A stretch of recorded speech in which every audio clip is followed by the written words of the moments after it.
দোতলা বিশিষ্ট বাড়িটি লাল নীল সবুজ ঝাড়বাতি দিয়ে আবৃত। ছাদ থেকে শুরু করে পুরো বাড়ির ভিতরে ফুল দিয়ে ডেকোরেশন করা হয়েছে। মেহেদি অনুষ্ঠান উপলক্ষে নুসরাত, তনিকা, মোমো, সাদিয়া, সৌরভী আর আরিশা ম্যাচিং কাস্টমাইজ করা ল্যাভেন্ডার কালারের ড্রেস তৈরি করেছে। 6জন সেম ড্রেস পরে মেকআপ করতে ব্যস্ত। ব্রাইড পার্লারে রেডি হওয়ার জন্য গিয়েছে। আশিকের কোনো ধরনের মেহেদি, গায়ে হলুদ অনুষ্ঠান না হওয়ায় মোমো সৈয়দ বাড়িতে চলে আসছে। লুৎফা বেগম নিজের স্বামীর বাসায় রয়েছেন। আশিকের বিয়ে উপলক্ষে তার স্বামীর বাড়ির অনেক মেহমান তাদের বাসায় আসছেন, তাই তিনি আসতে পারছেন না। তিনি ফোন দিয়ে জানিয়েছেন আগামীকাল তো এমনিতেই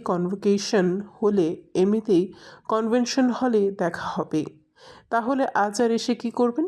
আর ডেরাদের বাসায় মেয়ের কাপড় পাঠানো এখনও বাকি রয়েছে।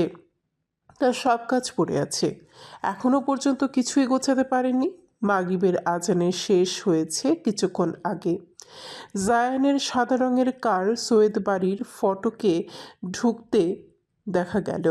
আরিশা উপরতলা থেকে দৌড় দিয়ে নিচতলায় গেল বড় আপুকে এগিয়ে আনার জন্য। ইরহাম আর আহান সবুজ রঙের পাঞ্জাবি পরেছে, আরও স্বাভাবিকভাবে শার্ট আর ট্রাউজার পরে আছে। বাসা সাজাতে আসা লোকদের দেখিয়ে দিচ্ছে কোথায় কোন ফুল লাগাতে হবে। ইসরাতের বিয়ের সকল দায়িত্ব এসে পড়েছে আরশের উপরে। রাত 8টার দিকে সাজিদা, শুভ আর শুভ্র আসলো। বাড়ির কর্ত্রীরা মেহমানদের সেবা করতে গিয়ে হিমশিম খাচ্ছেন। কাজ করে ফুরসত পাচ্ছেন না যে একটুকেই রেডি হবেন। জাইন নিজের রুমে দরজা লাগিয়ে বসে আছে। মেহেরুন্নেসা সাদা রঙের নতুন শাড়ি পরে টুকটুক লাঠির শব্দ করে এদিক থেকে সেদিকে হাঁটছেন। ইসরাতকে আরিশার সাথে নুসরাতদের রুমে রাখা হয়েছে। ইরহামের রুমে এসে গাঁঠি মেরেছে সবাই।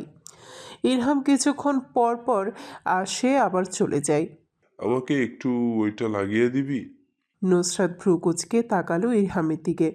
আশপাশ চেক করে দেখলো ছেলেদের মাখার মতো কিছু আছে নাকি, কিন্তু কিছুই তো খুঁজে পেল না। নুসরাত বিরক্ত হয়ে জিজ্ঞেস করলো, কি?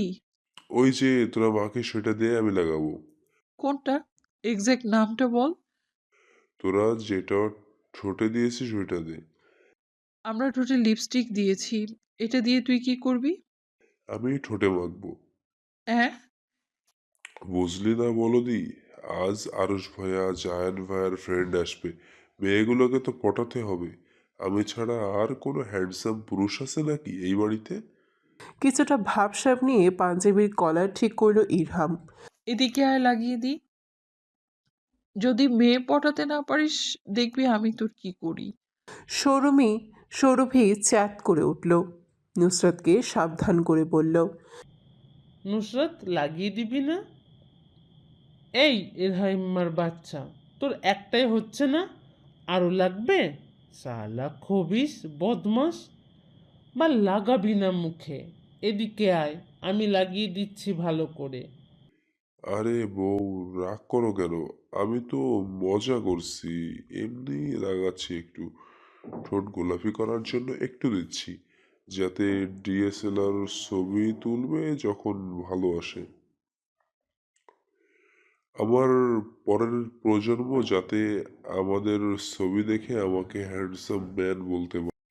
বুঝেছো জান?